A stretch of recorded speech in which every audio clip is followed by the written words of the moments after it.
Mr. President. Senator from Vermont. Mr. President, you know, watching this debate,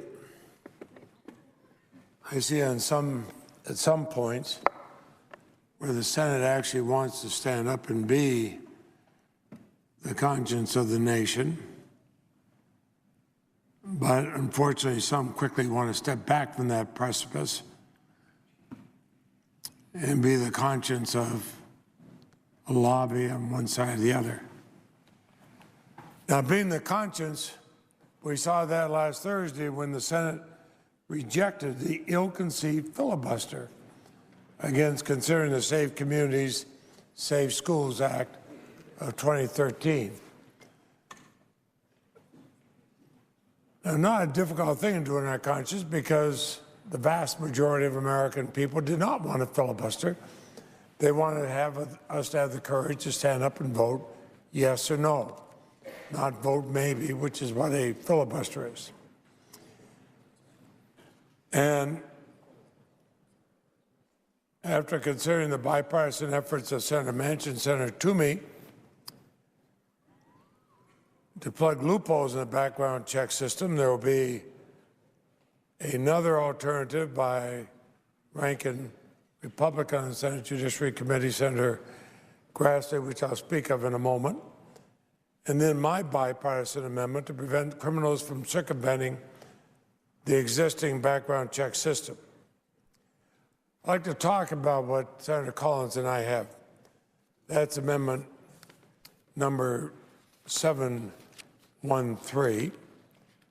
In fact, Mr. President, I'd ask to call up my amendment number 713, Leahy Collins amendment. Clerk will report. The senator from Vermont, Mr. Leahy, for himself and others, proposes an amendment numbered 713. I ask consent that further reading be dispensed with. Without objection. Now, this amendment makes some changes to the Stop Illegal Traffic in Firearms Act.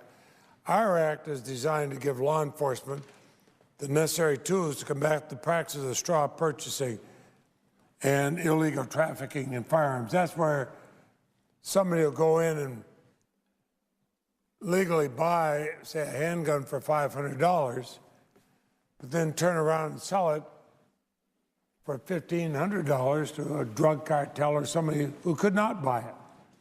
And they're usually buying a lot more than one weapon. They're buying a whole lot. They'll buy them legally and then sell them to people who never could have bought them. We've seen what that's done in Mexico with the drug cartels. We've seen what it's done with the drug cartels and gangs in some of our major cities. So I commend Senator Collins for her work in developing this amendment and for her strong support of the law enforcement officials who requested this legislation. We heard law enforcement officials across the country say they wanted to keep their communities safe. And this Stop Illegal Trafficking in Firearms Act, originally introduced as S54, will make important changes to better equip law enforcement officials to investigate and prosecute, not just to investigate, but to be able to prosecute the all too common practice of straw purchasing. As I said, those are people who are not prohibited by federal law. They purchase a firearm on behalf of a prohibited person or actually at the direction of a drug trafficker or other criminal or their organizations. And that's how these large criminal organizations are supported. That's how these illegally obtained guns are often sold and resold across state lines. And of course, it results in the proliferation of illegal firearms and gun violence in our communities, and gun trafficking and straw purchasing make our communities less safe.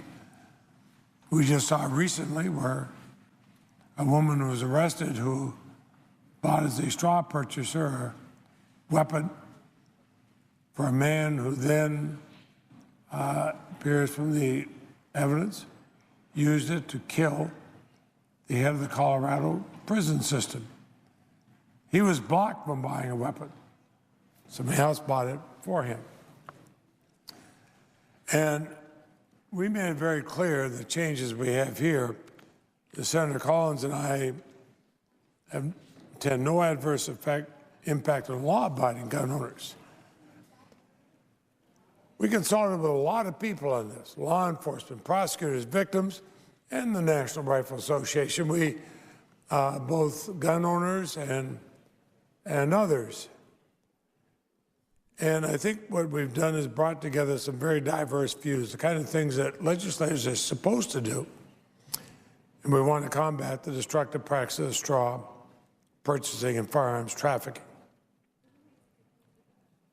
And our amendment has all of the important provisions of the measure that was debated and voted on by the Judiciary Committee and passed out with a bipartisan majority. And then we had a report filed in relation to it that made plain our intent, the meaning of the bill. Our clarifying language likewise ensures that lawful gun purchasers can buy firearms from licensed dealers as bona fide gifts or raffles or contest prizes and so on. Now, throughout our committee process, throughout our discussions, no one's questioned the constitutionality of these provisions or the fact that they are, and they've all accepted the fact that they will help law enforcement. What I did was to work with Senator Collins and Senator Durbin, Senator Gillibrand, and others to provide a real world, not an abstract, but a real world common sense solution to the problem of gun trafficking and straw purchasing. Now, there's wide agreement that straw purchasing and illegal gun trafficking has to be stopped. That's why law enforcement so strongly supports our amendment. In fact, we introduced it because law enforcement said that for years they've lacked the legal tools to combat illegal straw purchasing. It's supported by the National Fraternal Order of Police, the Federal Law Enforcement Officers Association, the International Association of Chiefs of Police, the Major Cities Chiefs Association, the FBI Agents Association, the National District Attorneys Association, an organization in which I was once privileged to serve as vice president. All 9 member organizations of the National Law Enforcement Partnership to Prevent Gun Violence. I mention all these things because we took months doing this. We met with everybody. We worked. We listened to opposing views and supported views, then had hearings, then had a markup. But all of a sudden, late this morning, with no hearings, no markup, no chance to debate it, we have a partisan alternative led by some members of the Senate Judiciary Committee. People always speak about regular order, but none of these provisions were considered through regular order. None of them were offered debate in committee. All of a sudden, wait, whoa, we can't have this thing that law enforcement wants. We can't have this thing that might actually stop drug cartels and organized crime from getting these guns. We suddenly come up with a new idea this morning. Sorry we don't have time to talk about it. Sorry we don't have time to have hearings. Sorry we can't go through the committee. Sorry we can't have votes. Trust us. Well, you know, as chairman of the Senate Judiciary Committee, I took my responsibility seriously when the committee considered gun violence legislation. We held 3 hearings. We had 4 lengthy markups. And there were many, many amendments circulated, and we debated them. The distinguished presiding officer is a member of that committee. He was there for all those hearings. He was there for all that debate. They went on sometimes for a long time, but we voted up or down. And we worked to broker bipartisan compromises. And the results?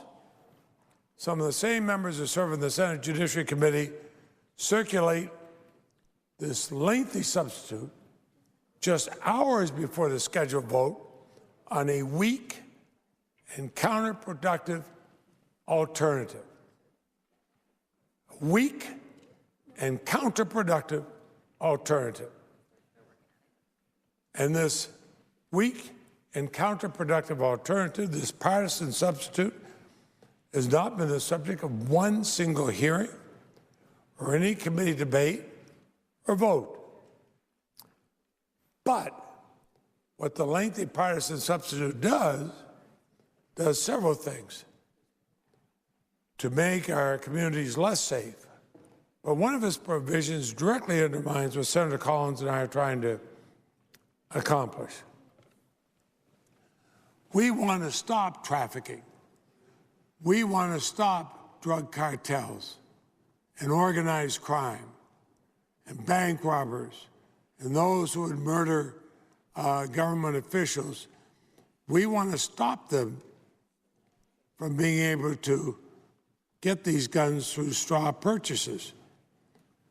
Well, what this alternative Republican amendment does, the one that was suddenly sprung on us with no hearings, no votes, late today, it actually has a roadmap of how to avoid prosecution, how to do the things that drug cartels want and organized crime want, and to make sure you never be prosecuted for it.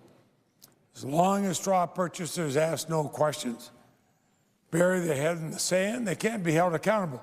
They could buy these guns, meet somebody in a back alley who's trying to hide his face, and said, well, I could have bought this legally, give it to me, here's your money. Besides, I'll give you a 300% profit, and then get away with it.